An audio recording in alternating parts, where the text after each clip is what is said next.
So Dan, before you came into Surfside, what were you doing? You were working for like another program, something else like that? Like how'd you get up here? Yeah, I've been in the field for about a little over 9 years now. I had a mentor who kind of took me under his wing as an intern and showed me the ropes. So I've been working at different treatment centers over the year. I've been at every level of care and have had different experiences, including program director, executive director, clinical director.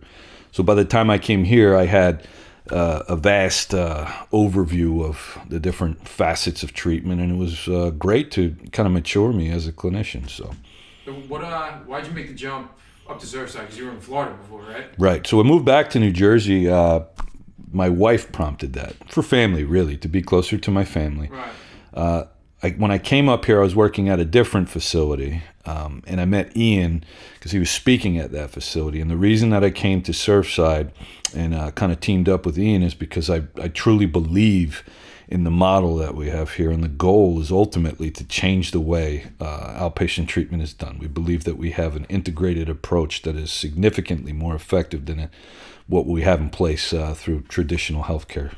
Now, so you've been in a couple different like levels of care and things like that. What do you think the difference or like challenges are across the board, like whether it be at Surfside or other places you're at? Well, some of the challenges that I've encountered over the years, and this may be an unpopular opinion, is by whole and large, the treatment industry is fueled and kind of driven by healthcare insurance, which isn't necessarily advantageous for the individuals getting help because it's not a clinical perspective. So it's a matter of resources.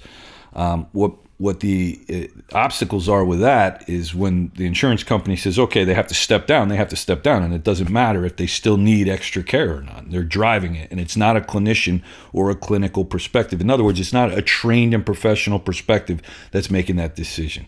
So with Surfside, what makes it different, and what I think is in the big picture, the reasons we want to go in that direction is it hits every different aspect, ones that the insurance company aren't necessarily looking at, including occupational, including budgeting, including just living skills overall, because many of the people who come into this, especially the population that we work with, they've never really honed these abilities. They got into substances at such a young age that they don't even know how to shop. They don't know how to take care of themselves. They don't know how to live independently, unfortunately.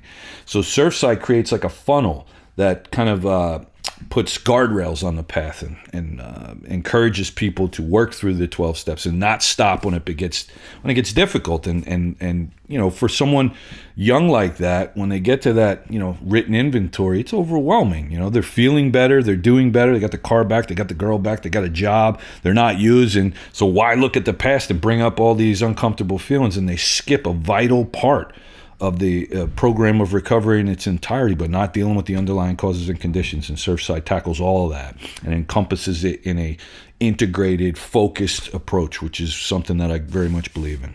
Yeah, okay, cool. So kind of switching gears, what do you do to kind of keep either your recovery interesting or like, you know, personal free time sort of thing? Like I know you have a kid on the way, right? Sure, yeah. My wife's pregnant. We're due in September. As far as my own personal recovery, my wife's in recovery as well. You know, I've been, from the very onset, I got sober back in 2009. I've been very passionate about recovery. At this point in my life, I'm kind of becoming an old man, you know, so to speak, cantankerous. I don't want to go out. I want to stay at home with my wife and my family. But recovery is significantly important, and I get that missing component of camaraderie and fellowship very much in my life from my brothers that are dealing with the struggles that they're dealing with. And to be honest, you know, I'm in some ways closer with my recovery family than I am with my own blood, and it's been very impactful. And I feel very indebted to the 12-step program of recovery because I've been given a life that I didn't know I could live, and I feel like I owe to give it back to the person that's still stuck, and that's become my life purpose and my passion. Make sense? I would agree with you on that. I think I'm sometimes closer to the people in my recovery network than my own family. Well, in truth, they understand at a deeper level and a more intimate perspective the struggles that we go through on a daily basis to try and maintain this way of living. Right.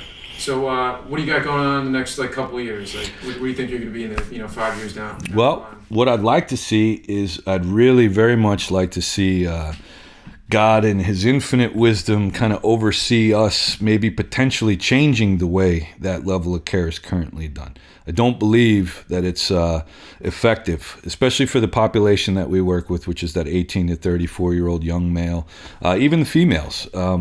They go through residential treatment and then they're dropped off and they're failing at high rates. And what I'd like to see change is a true criteria for MAT, which is medically assisted treatment, changing the way outpatient therapy is done. The healthcare companies coming on board with this approach, because I truly believe with all of my being that it's very effective. We've seen it in our numbers. I've watched people's lives change as a result of it. People who are completely ambivalent or completely against even entering into a program of recovery change. And when you see that sort of thing, you just can't help but become excited and a passionate believer in it. So what I'd like to see over the next 5 years is a better approach to it. More people getting helped. Us beginning to make some headway with this epidemic of opiates. And I'd like to stop seeing the numbers of deaths that I've been seeing over the last 5 to 7 years. It's just heartbreaking. It's heart-wrenching having to deal with the families in the aftermath. So that's ultimately what I would like to see. Awesome, man. Well, I think that's it. You got anything else you want to add? No, I think I've said quite enough. All right, Dan. Thanks, man. All right, Brian.